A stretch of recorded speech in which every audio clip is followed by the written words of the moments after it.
Quité todo a mi primo por falsificador porque soy perito calígrafo. ¿Qué harías si la persona que más odias te roba la casa, tu herencia y tu dignidad mientras el cadáver de tu tío favorito aún está tibio? Esa fue la pregunta que me taladró el cerebro mientras veía a mi primo Adriel brindar con champán en la sala de la mansión que, por ley y por amor, debía ser mía.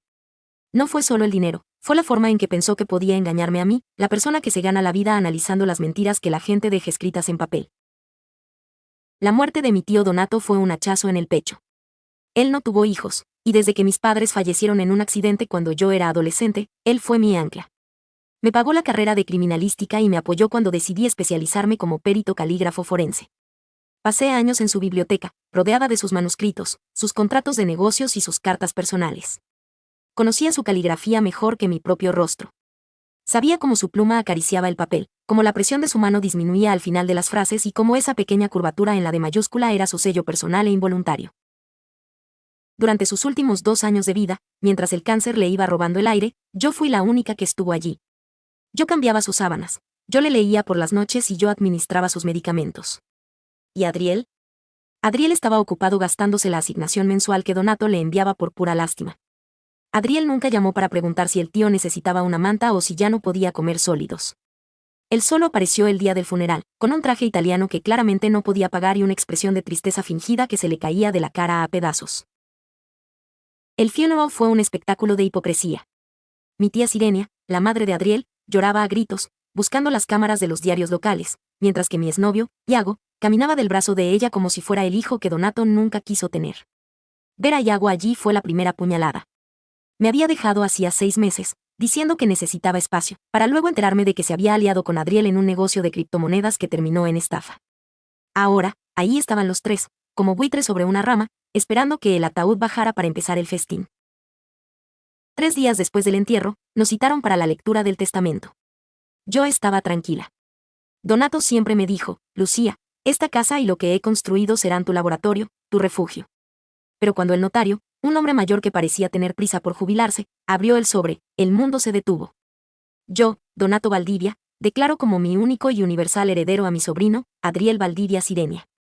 Mis oídos empezaron a zumbar. El documento tenía fecha de apenas una semana antes de su muerte. Según el papel, mi tío se había arrepentido de dejarme todo a mí por mi falta de ambición empresarial y había decidido que Adriel era el indicado para manejar su imperio. Adriel soltó una carcajada seca y me miró con una superioridad que me revolvió el estómago. Mi tía Sirenia se acercó y, con una voz cargada de veneno, me susurró, parece que el tío Donato finalmente se dio cuenta de quién es el exitoso de la familia, querida. Puedes llevarte tus lupas y tus libritos en una maleta. Tienes 2 horas. Iago, el hombre al que alguna vez amé, ni siquiera me miró a los ojos. Solo dijo, es lo justo, Lucía. Eres solo una técnica, un muerto de hambre con un título inútil. Adriel tiene visión. Me echaron de la mansión con una maleta vieja y el corazón destrozado. Me senté en la acera, viendo cómo cerraban las puertas de hierro que habían sido mi hogar.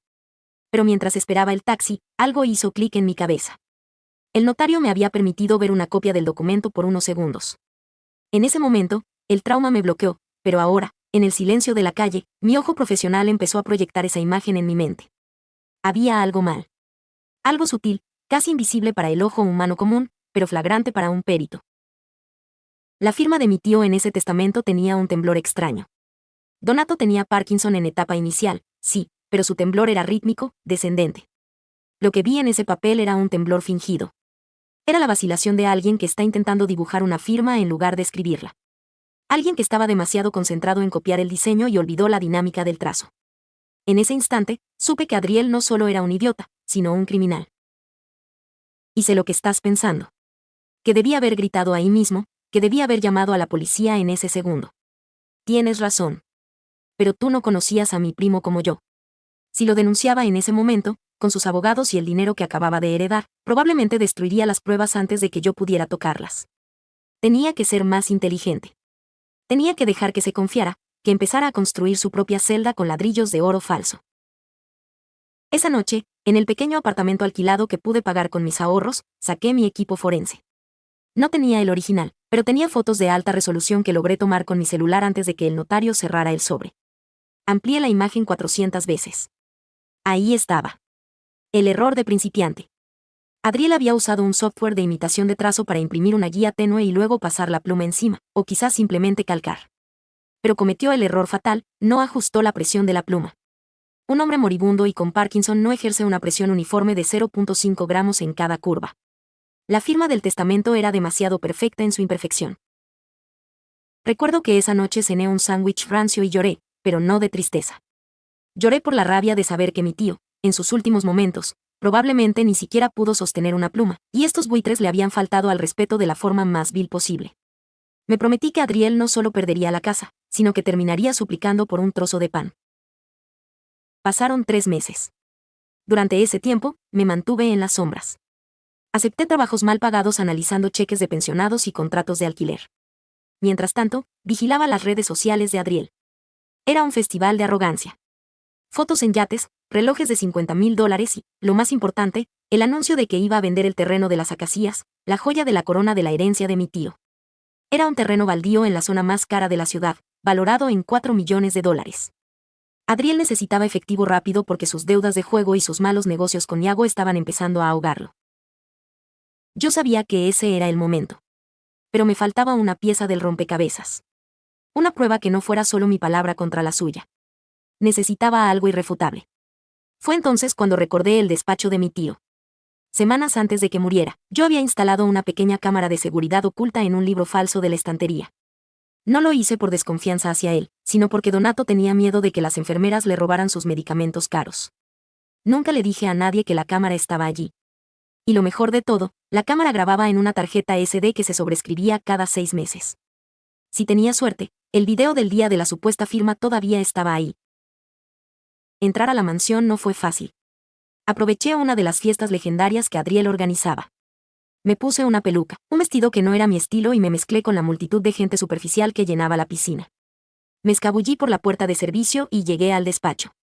El olor a tabaco caro y alcohol barato inundaba el lugar que antes olía a libros viejos y sándalo. Me arrodillé ante la estantería, con el corazón martilleando contra mis costillas. Si me atrapaban, Adriel me acusaría de allanamiento y mi carrera terminaría. Mis dedos temblorosos encontraron el libro. Saqué la tarjeta SD y salí de allí justo cuando escuché a Yago y Adriel entrar al pasillo, riéndose de lo fácil que había sido quitarle el dulce a la niña. Me escondí en el baño de visitas y salí de la casa por una ventana. No respiré hasta que estuve a 3 cuadras de distancia. Al llegar a casa, puse la tarjeta en mi computadora. Mis ojos se llenaron de lágrimas al ver la imagen de mi tío Donato, sentado en su sillón, durmiendo bajo una manta. Era el video de 5 días antes de su muerte. De repente, la puerta se abrió. Adriel entró con un fajo de papeles. Se acercó a mi tío, que estaba profundamente sedado por la morfina, y trató de ponerle una pluma en la mano. Donato ni siquiera abrió los ojos. Adriel, frustrado, dejó los papeles sobre el escritorio y empezó a practicar. Lo vi en video, cuadro por cuadro. Vi cómo usaba una mesa de luz portátil para calcar la firma de un contrato viejo sobre el testamento nuevo. Tenía la prueba definitiva. Tenía el arma del crimen. Y ahora entiendo que esa fue la primera señal de que mi plan iba a funcionar. Pero entonces, yo solo veía lo que quería ver, justicia. Sin embargo, no fui a la policía todavía. Adriel estaba a punto de cerrar la venta del terreno de las Acacias con un grupo de inversores extranjeros muy poderosos. Si lo detenía antes, él simplemente iría a la cárcel por falsificación. Pero si esperaba a que recibiera el dinero y lo gastara, el fraude civil lo destruiría financieramente para siempre. Los compradores lo demandarían por estafa, y él no tendría el dinero para devolverles. Quería que no tuviera salida. Esperé hasta el día de la firma del contrato de venta. Adriel ya había pedido adelantos millonarios, se había comprado un deportivo y le había regalado a Yago un apartamento. Estaban en la cima del mundo. El día de la audiencia de validación definitiva del testamento, que coincidía con el cierre de la venta, me presenté en el juzgado. El juez Valeriano era un hombre de hierro, conocido por su poca paciencia con los dramas familiares. Adriel estaba allí, sentado con su abogado de traje impecable, sonriendo como si fuera el dueño del sol. Yago estaba en la primera fila, guiñándole un ojo a mi tía Sirenia. Cuando entré, Adriel soltó un suspiro de fastidio. ¿Todavía no te cansas de perder, Lucía? ¿Viniste a ver cómo firmó el último documento que me hace oficialmente el dueño de todo? Yo no dije nada. Solo caminé hacia el estrado y puse una carpeta de cuero sobre la mesa. Señoría, solicito una revisión de urgencia de la validez del testamento presentado por el señor Adriel Valdivia. Tengo pruebas periciales de que es una falsificación. El abogado de Adriel se levantó de un salto. Esto es ridículo. El testamento ya pasó por una revisión notarial básica. Esta mujer es solo una pariente resentida que no aceptó la última voluntad de su tío. El juez me miró con severidad. ¿Es usted perito, señorita? Sí, señoría. Y aquí tengo mi informe. Saqué las ampliaciones.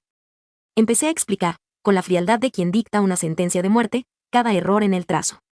Mostré la falta de presión dinámica, la parada brusca en los ganchos de las letras, y cómo la tinta se acumulaba en ciertos puntos donde la mano de Adriel se detenía a pensar el siguiente movimiento. El salón se quedó en un silencio sepulcral. Podía ver el sudor empezando a perlar la frente de mi primo.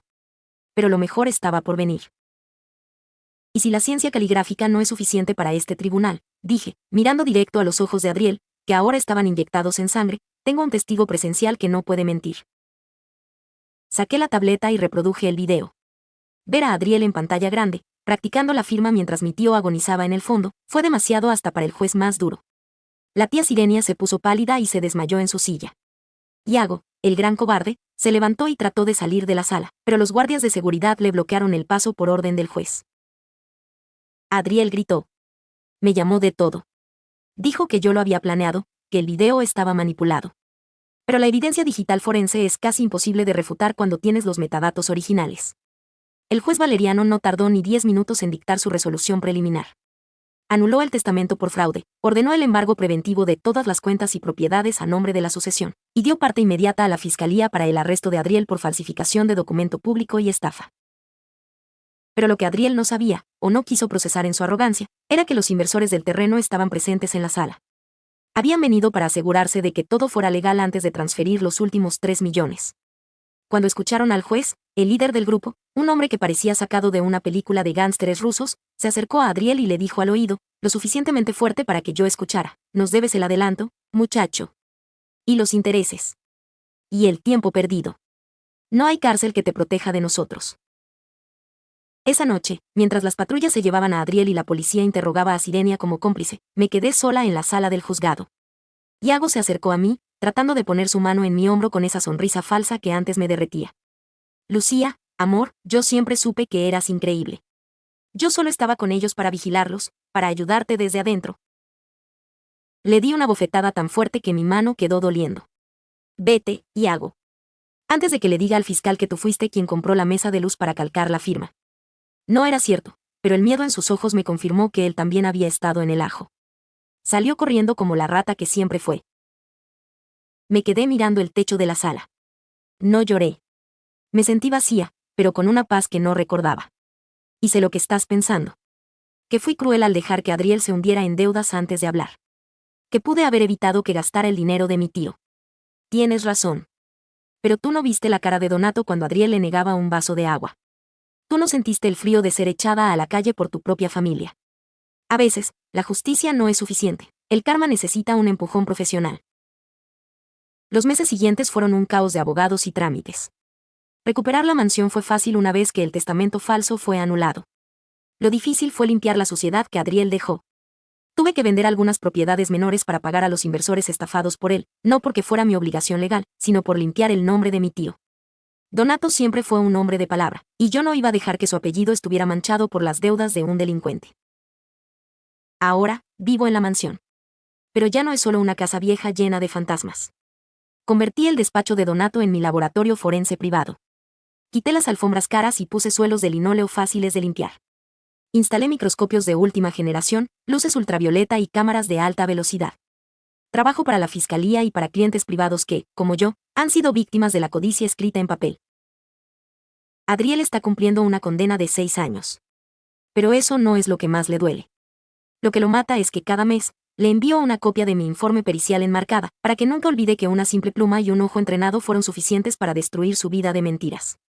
Mi tía Sirenia ahora vive en un apartamento de una habitación, quejándose con cualquiera que le escuche sobre cómo su sobrina malvada le robó la fortuna. Iago desapareció de la ciudad. Escuché que trabaja en una estación de servicio en algún lugar del sur, lejos de los lujos que tanto ansiaba. A veces, por la noche, me siento en el sillón de mi tío con un vaso de su whisky favorito. Miro las paredes de la biblioteca y siento que él está ahí, sonriendo, orgulloso de que su niña sin ambición empresarial haya resultado ser la mejor estratega de la familia. Aprendí que la caligrafía es el espejo del alma. Las personas pueden mentir con la voz, pueden fingir con los ojos, pero la mano siempre traiciona al corazón cuando éste está podrido. Lo que Adriel nunca entendió es que el dinero se puede falsificar, los títulos se pueden comprar, pero la dignidad y el talento son lo único que nadie puede quitarte, ni siquiera con el mejor abogado del mundo. El legado de Donato está a salvo, no en sus cuentas bancarias, sino en la firmeza de mi trazo y en la claridad de mi conciencia. Ayer recibí una carta de Adriel desde la prisión. Intentó pedirme perdón, o quizás dinero, no lo sé. No terminé de leerla. Solo necesité ver la primera línea para darme cuenta de que su escritura ha cambiado. Ahora es pequeña, apretada, cargada de una presión errática que denota desesperación y envidia. La analicé bajo mi microscopio por pura costumbre. Luego, puse la carta en la trituradora de papel. El sonido del papel haciéndose trizas fue la música más dulce que he escuchado en años. Justicia. No es una palabra bonita que se escribe en los libros de derecho. Es un proceso frío, técnico y, a veces, muy lento. Pero cuando llega, tiene la contundencia de una sentencia final. Mi primo pensó que yo era un obstáculo pequeño en su camino a la riqueza. Resultó que yo era el muro de hormigón contra el que su vida se hizo pedazos. Y lo más irónico de todo es que él mismo firmó su propia ruina, trazo a trazo, pensando que estaba escribiendo su futuro. ¿Crees que debí denunciarlo de inmediato o estuvo bien dejar que se hundiera solo en sus deudas? La verdad tiene un trazo firme, mientras que la mentira siempre acaba por desvanecerse ante la justicia.